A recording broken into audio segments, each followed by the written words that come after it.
Namaskar. My Dr. Devajit Besa, consultant urologist, Institute of Urology and Kidney Disease, Guwahati. So my video to dara radiation cystitis upor konman raizok janabo bisarisu. So radiation cystitis hol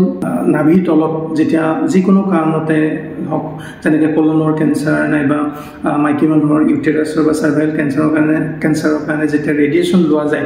tare folot jitu side effect blood out poa jay etu radiation cystitis boli koa jay ki radiation or pisot বিহেকে 6 মাহ 1 বছৰ যোৱাৰ পিছত usually patient বিলাকৰ কিছুমান complain আহে যেনেকুৱা পেছাব ঘন লাগা পেছাব লাগিলেই যাব লগা হোৱা বাৰে পেছাব হৈ থাকে পেছাবটো গোটেইটো ক্লিয়াৰ হৈ নাযায় আৰু বিহেকে পেছাবত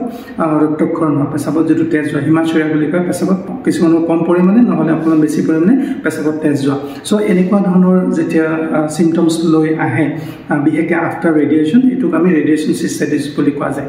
সো এনেকুৱা ক্ষেত্ৰত আমি এটা ভিডিঅ'ৰ দ্বাৰা আপোনাক দেখাব বিচাৰিছো যে ভিতৰৰ অংশ ৰেডিয়েশনৰ ফলত পেছাবৰ থলি কেনেকুৱা থাকে সো এই ভিডিঅ'টোত দেখা গৈছে যে যেটো ৰঙা অংশখিনি সেইখিনি ৰেডিয়েশনৰ সিস্টাইটিসৰ ফলত হোৱা এটো সাইড ইফেক্ট যেটো ৰঙা অংশখিনিৰ পৰাই তেজৰ নলী ফাটি পেলাই তেজ আহে সো এনেকুৱা ক্ষেত্ৰত আমি যেতিয়া তেজ বেছিকে আহে সেই তেজৰ নলীবিলাক আমি বিভিন্ন টেকনিকৰ সহায়ত তেজৰ নলীবিলাক বন্ধ কৰা যায় আৰু কেতিয়াবা কাৰেন্টৰ টেকনিক লৈ পেলাই কটৰাইজ কৰি দিয়া যায় বা লেজাৰ টেকনিক লৈ পেলাই আমি এই তেজৰ নলীবিলাক কটৰাইজ কৰি দিব লগা হয় যেতিয়া বহু দিনলৈ আমি এক্সপেক্ট কৰিছে পেশেন্টৰ ব্লিডিং বা তেনেকা নহব কিন্তু আকৌ হোৱাৰ চান্সেস সদায় সো আমি জানিব লাগিব যে মানে ৰেডিয়েশন সিস্টাইটিসটো মানে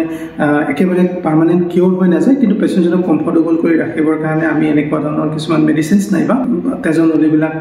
বিভিন্ন প্ৰক্ৰিয়াৰে বন্ধ কৰা টেকনিকবিলাক কৰিব লগা হ'ব ধন্যবাদ